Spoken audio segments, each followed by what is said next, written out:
Louisiana Beer Review Special Edition, Terrapin's Hopsecutioner IPA revisited. So there is the Hopsecutioner beheading the hops. Oh, that's so bad. Athens, Georgia, Killer IPA. It's a killer. Terrapin. All right, 6 varieties of hops. Well, this was introduced in 2009, but it has changed, and I'll tell you about that in a minute. It's 7.3% alcohol, and they have 58 bitterness units. The malts are 2-row pale, Crystal 24L, and Victory malts. 2-row pale, Crystal 24L, and Victory malts. The hops are Amarillo, Cascade, dry hopping there, Centennial, Chinook, Simcoe, and Warrior. Gets an 86, very good on Beer Advocate. Gets a 91, 93 in the style on Rapier, so they think it's fabulous. And a 75 on Untapped, which would be like an 85 on Beer Advocate, so they're about the same, you know, very good. When I first reviewed this 10 years ago, it was the same ABV, 7.3. It might have been bottled. I'll have to go back and look at the old review. Now I like that they put the can date in an etching, etched into the bottom of the can, not just paint that'll smear off. So it's got a good date, and so it was 7.3 all along. But 10 years ago when I reviewed this, it was 72 bitterness units, which they're still showing on their shop Terrapin, where you can order the beer, but it's inaccurate, because if you look at the main website where they give all the, you know, where I got all the hops and malt information, it's showing 7.3 in a different bitterness unit. Now, when I revisited this in 2021, the IBU level, the international bitterness unit level, had dropped to 60. So it went from 72 down to 60. Now, 3 years after that, and even last year maybe, or 2022, I had done it, it had dropped to 58. 72, 60, 58. Why are they dropping it? I think they're trying to get away from that original American IPA style to make it less bitter and more wide appeal.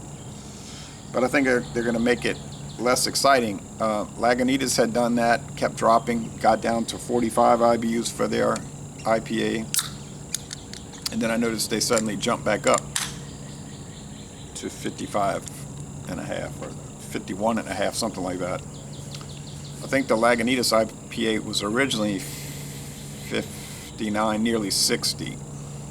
One thing I'll say about Goose Island, they're 55 bitterness units, and it's always been that way since I started trying it about 10 years ago.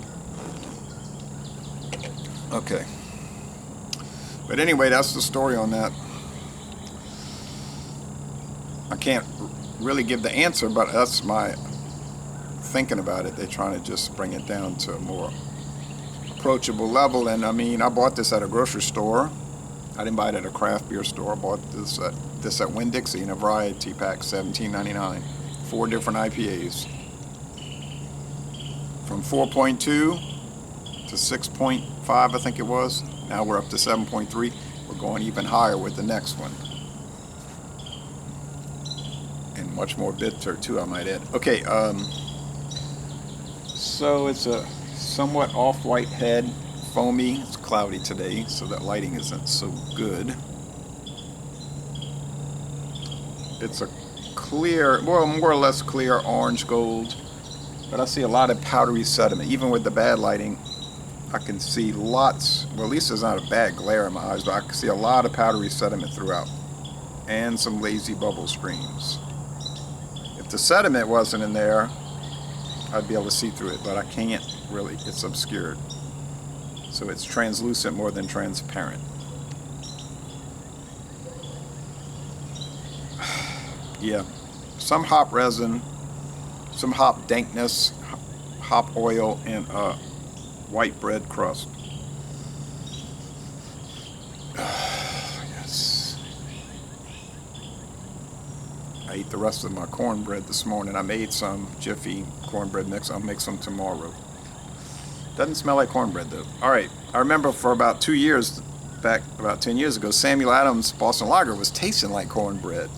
I was like, why does this taste like cornbread? And it went on for like 2 years, and then that went away, and it started tasting like the normal Boston Lager again. I couldn't explain that one for sure. Taste chose.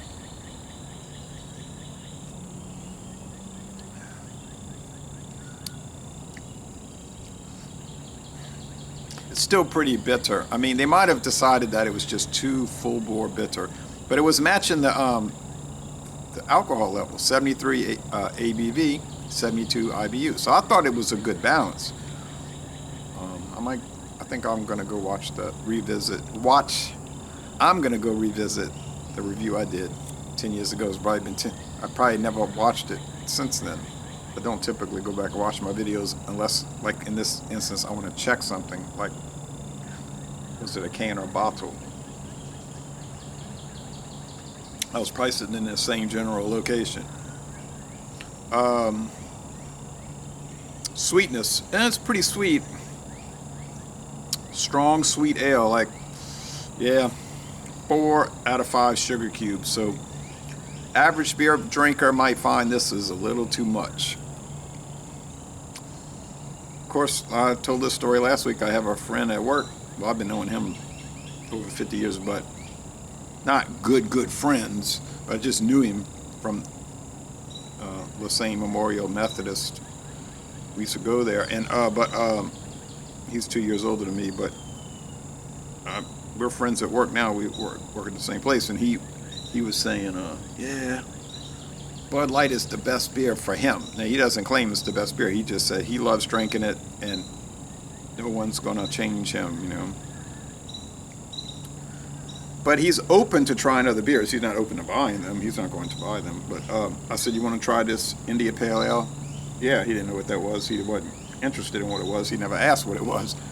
To him, it was just a beer, you know. So I brought it over there, and he was trying to drink it out the can. I said, wait, let's pour it in a glass. Okay, so it was a pretty strong bitterness unit. It was the High Lie, which they've kept their bitterness level. And I was like saying, oh, look, it's going to be pretty bitter compared to Bud Light, to say the least, and get ready and all of this. And then he was gulping it down. He, at work the next day, he was saying, yeah, he was telling me how bitter it was going to be. I didn't see that. I thought it wasn't bad. So just goes to show you, everybody doesn't have to be like conditioned into it. And I didn't have to be either, because I just more or less jumped into the deep end of the pool in 1996 when I started drinking beer.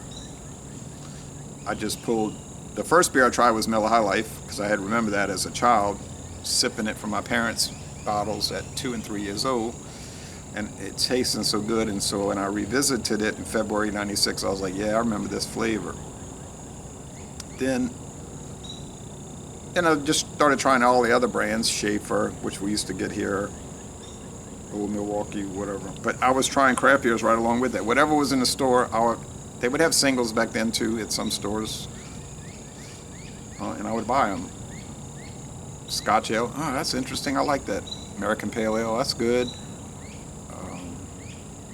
Abita's Turbo Dog Brown Ale, I thought it was really strong. Not bitter, but strong, like just something about it. I wasn't used to that kind of ale, but I said, I'm going to get used to it. I just said that.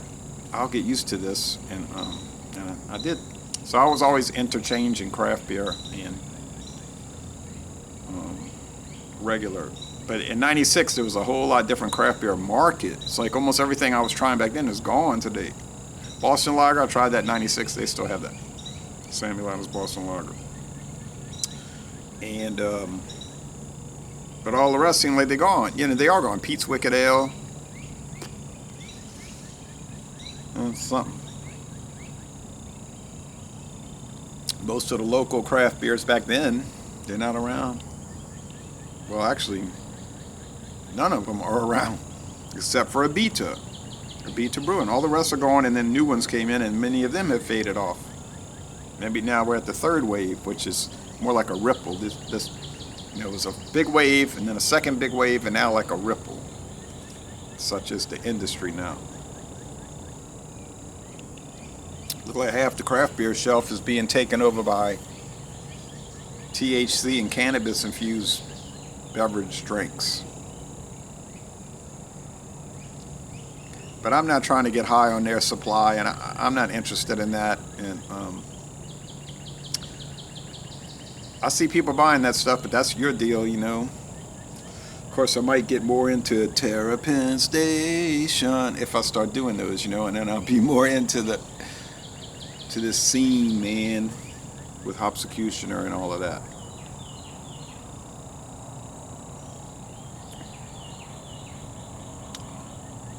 Anyhow, back to the original point. I don't know if you could get used to this right off the bat, but like I say, everybody's different. So you might try it and just be appalled and never go back, or you might try and be like, "Oh, that's interesting.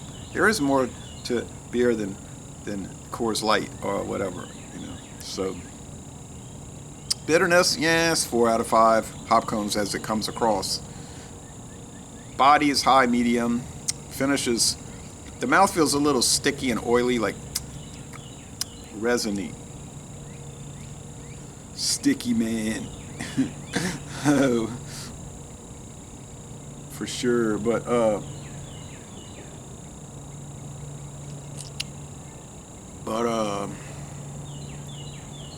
the finish is mostly dry. I like it. So they didn't ruin it, but I don't think they improved it. But it's on the shelf. This is what I can get now. It's still an A.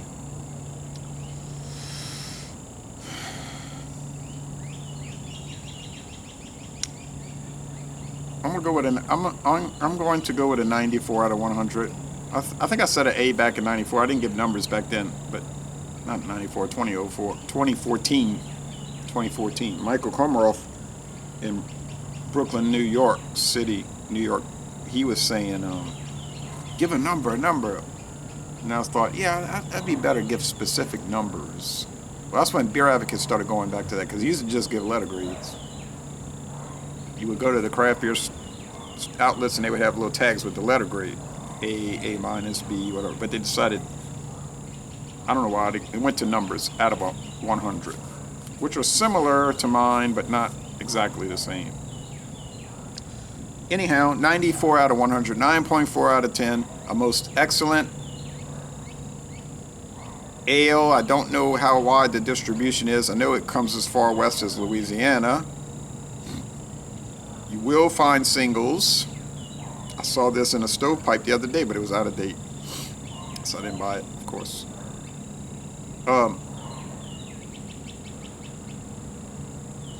Obviously Florida, next to Georgia, south of Georgia. Don't know how far north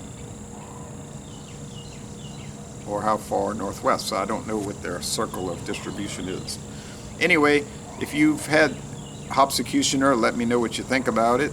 If you had all 3 varieties like I did, you know, 3 formulations like I did, let me know. Laissez les bon temps relais. I'm going to end this review by saying y'all go to Athens, Georgia. Tour the Terrapin Brewery, and then attend a Georgia Bulldogs, University of Georgia Bulldogs football game.